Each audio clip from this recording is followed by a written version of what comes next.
Impôts et justice sociale, le podcast francophone du réseau Tax Justice Network. Bienvenue à Impôts et justice sociale, le podcast qui vous parle en français de la justice fiscale en Afrique et dans le monde. Je m'appelle Idriss Linge. À la une ce mois. Du 10 au 19 novembre 2025 prochain se dérouleront à Nairobi, au Kenya, en Afrique de l'Est, la troisième session du comité de négociation intergouvernementale en charge d'élaborer la convention cadre en vue d'une coopération fiscale internationale. La société civile africaine est mobilisée derrière le leadership, notamment de Tax Justice Network Africa. Et en invité de ce podcast, nous avons Malam Chiroma. C'est un acteur de la société civile, membre de ce comité de discussion autour de ce qu'il faudra proposer. Et Malam Chiroma a accepté de répondre à nos questions sous le prisme de son statut de fiscaliste, mais aussi de défenseur de la lutte contre les flux financiers illicites à motivation fiscale. Voici pour la une. À tout de suite pour les détails.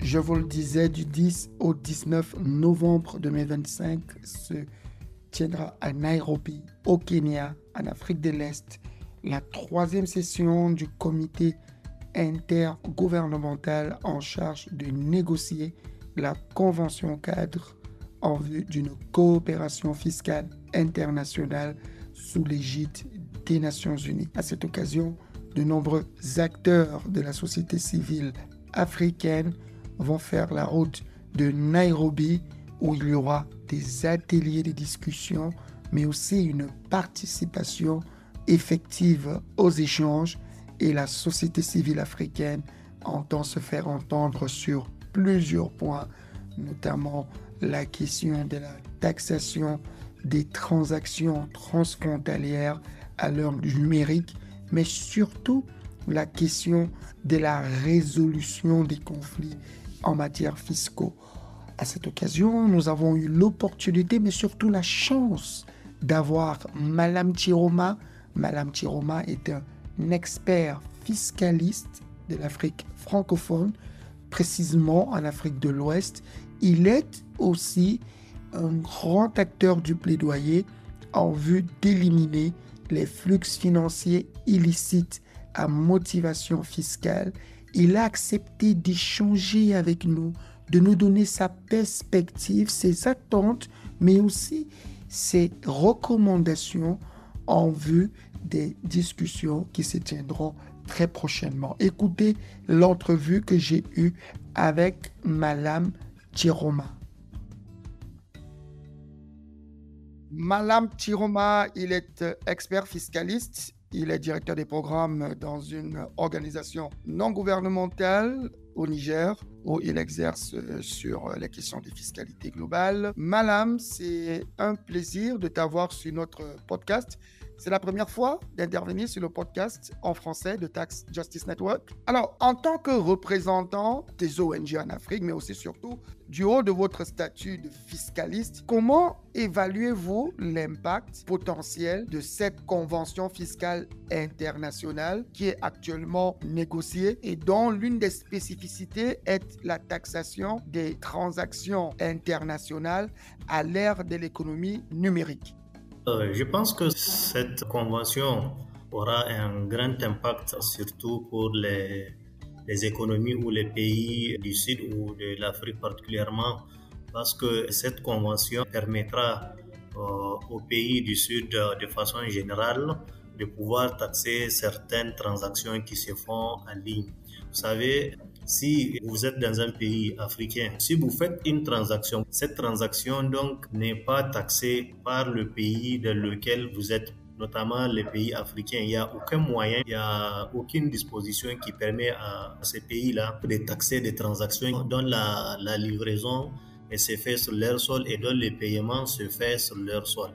Donc, je pense que cette convention fiscale internationale va permettre de créer le cadre vraiment à tous ces pays-là, les pays africains, de pouvoir dorénavant taxer les transactions qui vont se faire par leurs citoyens et surtout sur leur territoire. Ça va leur permettre d'avoir beaucoup de ressources, ça va leur permettre vraiment de renflouer les caisses de leurs différents États à travers le cadre qui sera posé par cette convention fiscale internationale. Alors, c'est très intéressant, Madame Chiroma, cette opportunité que ça donne de pouvoir taxer surtout davantage les multinationales, taxer les individus derrière les services digitaux. On l'a très bien compris. Mais un problème récurrent qui revient dans ce mécanisme de fiscalité internationale, c'est celui sur la transparence relative à la propriété effective. C'est un pilier notamment d'une bonne taxation au niveau des transactions internationales. Alors, d'après votre expérience, quelles sont les avancées que vous espérez sur le point précis de la transparence sur la propriété effective dans le cadre des négociations qui vont se dérouler, notamment déjà à Nairobi au Kenya, dans le cadre de ce processus? Sur le point de la transparence, nous espérons que la plus grande avancée sera le fait que la Convention va établir un cadre d'échange de données entre les pays. Parce que ce qui fait le plus défaut, c'est vraiment le manque de coopération internationale en matière de fiscalité entre les pays, surtout les pays du Sud, les pays africains particulièrement, qui sont lésés en matière de coopération fiscale, notamment les échanges de données. Quand vous avez par exemple une entreprise qui se trouve dans un pays dit développé ou dans un pays tiers et qu'elle fait des transactions dans un pays africain, ce pays africain n'a pas la disponibilité des données relatives à cette transaction ou à cette entreprise-là. Si vous prenez par exemple les grandes multinationales qui viennent chez nous, qui font des transactions, souvent il suffit qu'elles quittent ou bien qu'elles envoient l'argent ailleurs.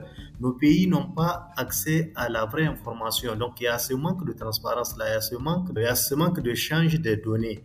Donc nous pensons qu'à travers vraiment cette convention-là, surtout les piliers de la transparence et de la propriété, surtout aussi sur la propriété effective, ça va permettre à nos États vraiment de savoir exactement qui sont derrière les multinationales qui viennent chez nous, à qui profitent vraiment les activités, donc les revenus et les bénéfices qui sont générés par les grandes multinationales qui viennent chez nous. Parce qu'en Afrique, vous allez trouver qu'il y a beaucoup de sociétés qui viennent et que le pays dans lequel ces sociétés sont en train d'exercer ne connaît même pas qui est derrière, à qui appartient, qui bénéficie concrètement donc des revenus et des bénéfices générés par les sociétés. Donc nous pensons que ce volet de transparence sera vraiment largement abordé et que ce volet de transparence permettra aux États du Sud de disposer de beaucoup d'informations, de disposer de beaucoup de données qui vont leur permettre vraiment d'exercer leurs droits d'imposition à l'endroit des multinationales. Donc voilà, je pense que ce volet, la transparence, est très important. C'est un volet qui va permettre vraiment à nos pays de savoir concrètement la propriété effective, qui est derrière, qui sont ceux qui sont derrière les multinationales qui viennent chez nous, qui sont ceux qui sont derrière les entreprises qui viennent chez nous, qui exploitent, qui font des transactions chez nous. Et une fois cette propriété effective la mise à nu, je pense que nos États auront la possibilité de faire valoir leurs droits vraiment à imposer ces multinationales-là. Alors, c'est très intéressant, Madame Chiroma. La question que j'ai envie de poser, c'est, vous avez déjà eu à gérer la question de la propriété effective dans d'autres aspects, notamment le volet minier. De votre point de vue, quels sont les points sur lesquels les parties prenantes africaines doivent suffisamment insister? Parce que la propriété effective, par exemple en Afrique, on la retrouve bien dans le secteur extractif, avec notamment les exigences de l'initiative pour la transparence dans les industries extractives. Alors, du coup, on se rend compte que malgré, déjà il y a très peu d'avancées, mais malgré certaines avancées, les retombées de cette exigence ne sont pas toujours perceptibles. De votre point de vue, quels sont les points sur lesquels il faudra insister? Par exemple, les seuils de déclaration, les mécanismes de déclaration. Quels sont pour vous les points les plus importants? Oui, ben, je pense que, M. Driss, vous avez déjà dit 2 points, notamment imposer un seuil de déclaration qui est obligatoire. Aussi, il faut qu'il y ait un mécanisme aussi transparent et accessible aux États qui sont en voie de développement. Autre chose aussi, je pense qu'il faut qu'à travers cette convention, qu'on oblige les États à collaborer et à déclarer. Parce que le problème qui se pose, c'est qu'un État peut faire la demande donc, de disposer des informations ou des données relatives à une entreprise et que l'autre État tiers refuse de lui communiquer toutes les données ou bien les données nécessaires. Donc il y a un refus ou une sorte en tout cas de refus d'informer et de communiquer la totalité des données, la totalité de l'information concernant cet aspect-là de la propriété effective. Vous voyez, je pense que le point le plus essentiel, c'est qu'on doit mettre une disposition qui oblige les États tiers auprès desquels les autres États viennent demander des informations, des données, qu'ils puissent donner et communiquer ces informations-là de façon effective et aussi de façon simultanée, si on peut le dire. Je pense que c'est un autre point. Il y a aussi l'autre point que vous le savez très bien, c'est l'établissement des registres. Donc, il y a des pays qui le font, mais souvent les registres ne sont pas très accessibles. Donc je pense que l'institutionnalisation des registres de propriété effective aussi est un point qui peut vraiment faire bouger les choses sur ce plan-là. Parce qu'actuellement, à l'état des choses, c'est les États qui décident est-ce qu'il faut disposer d'un registre, est-ce qu'il ne faut pas le faire. Nous pensons qu'à travers cette convention des Nations Unies, on peut vraiment obliger ou mettre une disposition qui obligerait ces États-là à disposer, ou les États à disposer de ces registres-là. Maintenant, même si elles disposent de ces registres-là, je pense qu'il y a aussi les deux autres points dont tu viens de dire, notamment le seuil. Il faut qu'il y ait un seuil à partir duquel les États sont obligés. Il faut aussi qu'il y ait un mécanisme qui va permettre aux États tiers d'avoir accès à l'intégralité des données et aussi d'avoir accès à des données qui sont pertinentes, des données qui sont sûres, qui ne sont pas vraiment des données qui sont fantaisistes. Donc voilà, je pense que c'est sur cet aspect-là, voilà quelques points sur lesquels, sans être exhaustif, on peut appuyer vraiment pour que ce vœu-là, donc de faire de la propriété effective une réalité. Vraiment, je pense qu'on peut appuyer sur ces points-là. Et si on appuie sur ces points-là, la Convention aura tout fait pour les pays du Sud. Madame, merci encore. Mais il y a aussi un élément qui est évoqué, c'est l'impôt sur les personnes les plus riches. Il y a tellement de pauvreté en Afrique que parfois, on peine à imaginer qu'il y a des personnes riches. Bien sûr qu'il y a des personnes riches en Afrique, c'est une vérité. Mais surtout, il y a des personnes riches sur l'Afrique. Par exemple, dans une étude, il a été démontré que certains directeurs généraux de juniors minières ont des revenus qui atteignent $1 million par an, parfois $900,000, ce qui constitue quand même des sommes importantes sur la perspective africaine. Alors, de ton point de vue de fiscaliste, quels sont les défis qu'il faudra surmonter dans le cadre des discussions de cette convention pour effectivement taxer ces riches qui ne sont pas qu'africains, mais qui sont des riches devenus fortunés parce qu'ils ont des intérêts en Afrique, notamment dans le secteur extractif? Ce phénomène de riches, ou les personnes qui sont riches sur l'Afrique et qui ne payent pas convenablement leur impôt, est la conséquence du manque de coopération et de collaboration entre les États. Les gens qui sont riches, qui viennent s'enrichir en Afrique, ils déposent leur argent dans un autre pays dont ils sont sûrs que ce pays ne communiquera pas les données et les informations relatives à leur richesse au pays dans lequel ils ont amassé cette richesse-là. C'est la faille-là de manque de collaboration que les gens sont en train d'utiliser. Moi, je pense que le grand défi aussi qu'on doit faire, c'est vraiment à travers cette convention-là, l'obligation, comme j'ai dit, à tous les États de communiquer ne serait-ce un minimum d'informations par rapport à ces personnes-là. Même si vous êtes donc une personne qui avait dominé vos revenus ou bien qui avait transféré vos revenus dans un paradis fiscal ou dans un État qui n'a aucune collaboration avec l'État dans lequel vous avez amassé cette richesse-là et l'État qui devait imposer cette richesse-là. Je pense qu'à travers cette convention des Nations Unies, on doit imaginer ou bien on doit faire en sorte que cet État-là doit communiquer ou bien cet État-là communique les informations relatives à la richesse de ces personnes-là. Parce que je vous dis tout à l'heure que mais ces personnes-là, elles font ce jeu-là, c'est parce qu'elles sont conscientes que là où elles amènent la richesse, là-bas d'abord, elle ne sera pas taxée.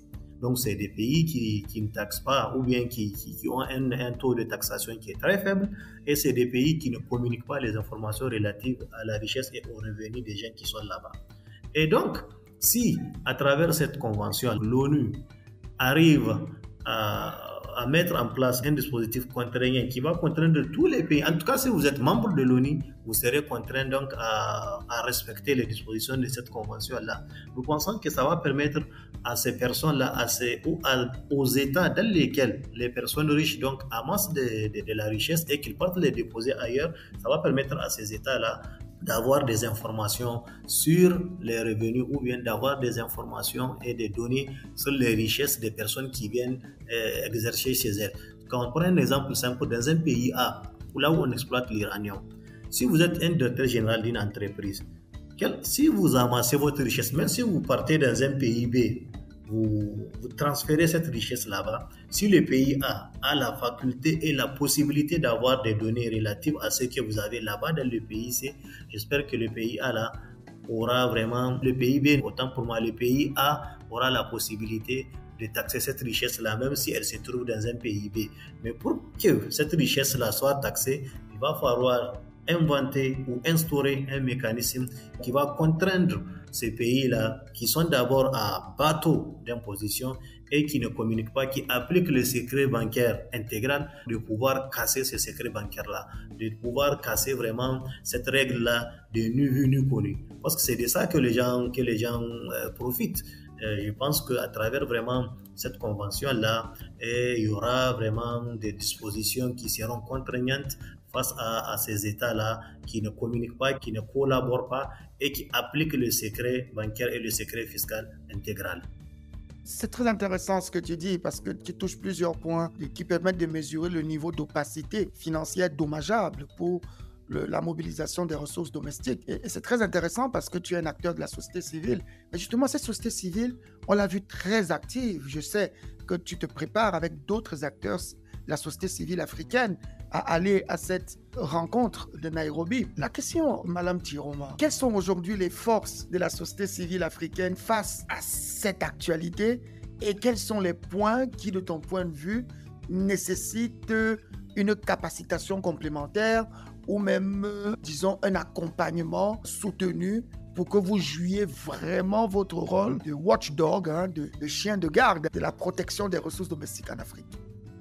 Je pense qu'il y a plusieurs points. Comme tu l'as dit, nous sommes en train de discuter. Nous avons formé un groupe de travail de la société civile sur cette convention-là. Actuellement, comme tu as dit, nous sommes en train de discuter, de voir qu'est-ce qu'on peut faire pour avoir un impact certain et pertinent sur ces négociations-là. Le premier point, moi, je pense que le fait même d'en parler, le fait que la société civile s'approprie le sujet-là, c'est déjà une grande avancée. Vous savez, les questions d'argent, de revenus, les gens ne veulent pas parler.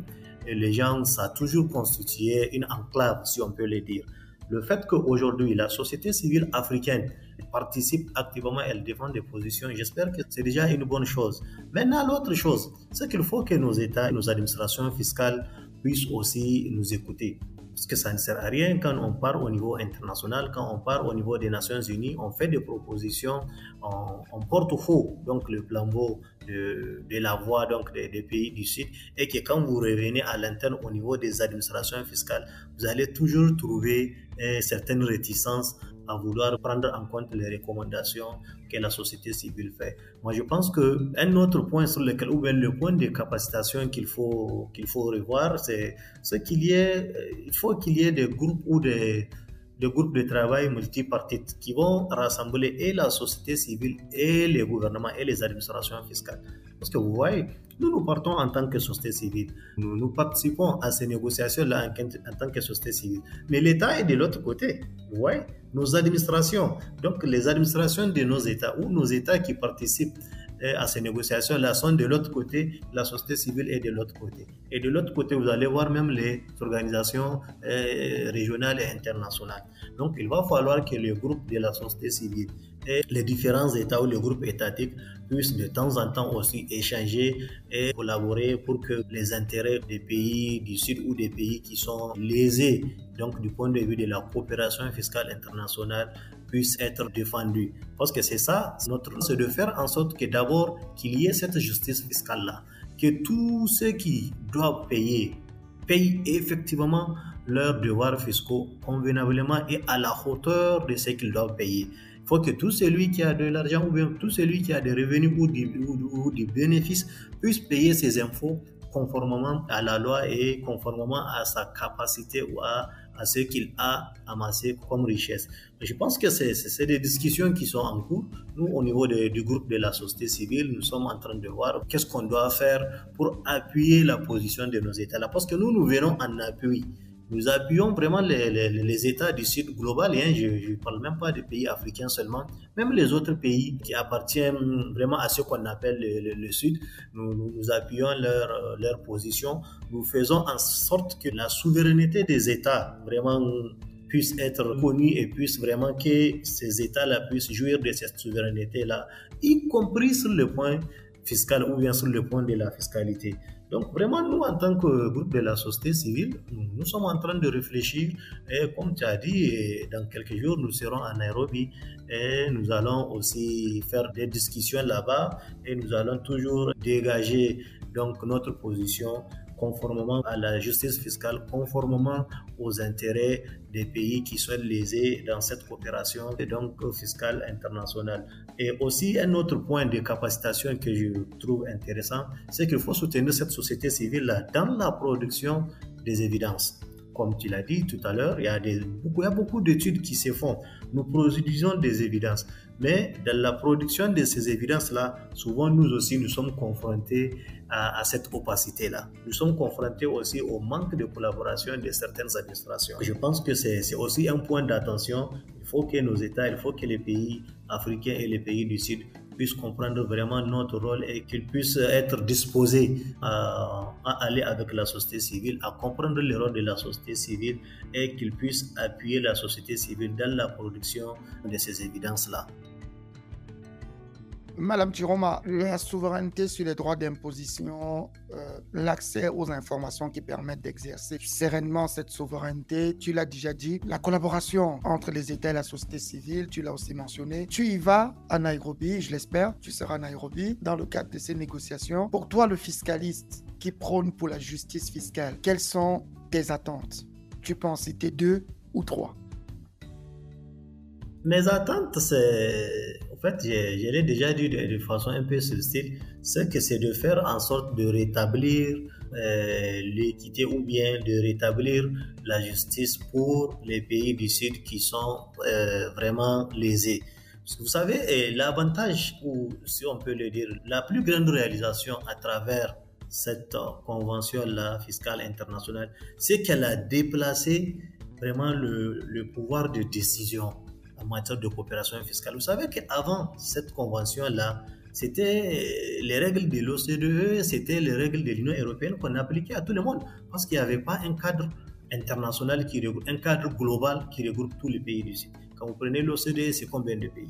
Mais même les pays qui n'appartiennent pas à cette organisation-là, comme ils n'ont pas de référentiel, ils se réfèrent souvent aux règles qui sont posées par ces différentes organisations-là. Mais le fait que déjà le centre de décision soit déplacé de ces institutions-là au niveau global, au niveau de l'ONU, nous pensons que c'est déjà beaucoup de choses.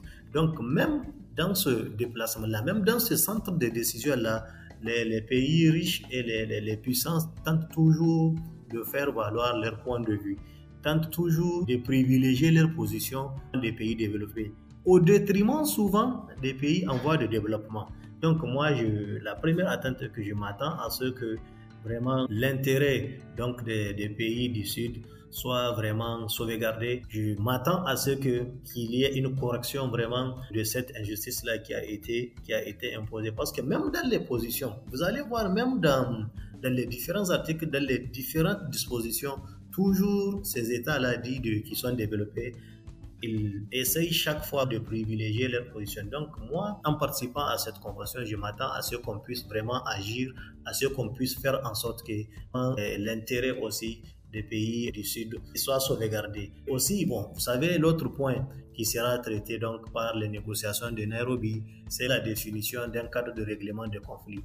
Parce que c'est ça aussi. Vous voyez ce qui se faisait avant. Il n'y a pas un cadre global, il n'y a pas un mécanisme global qui permet la résolution de conflits fiscaux entre un pays A et un pays B.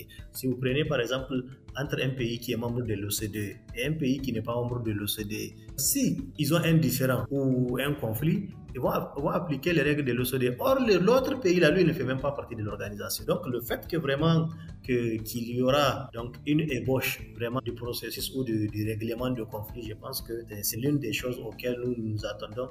Et nous allons voir comment est-ce que les dispositions relatives au règlement de conflits fiscaux internationaux donc, vont être élaborées. Et nous ferons en sorte aussi de faire que dans l'élaboration donc, de ces dispositifs du règlement de conflit, qui est vraiment l'intérêt toujours des pays du Sud, des plus faibles des pays qui sont en voie de développement, soit vraiment sauvegardé de façon vraiment convenable.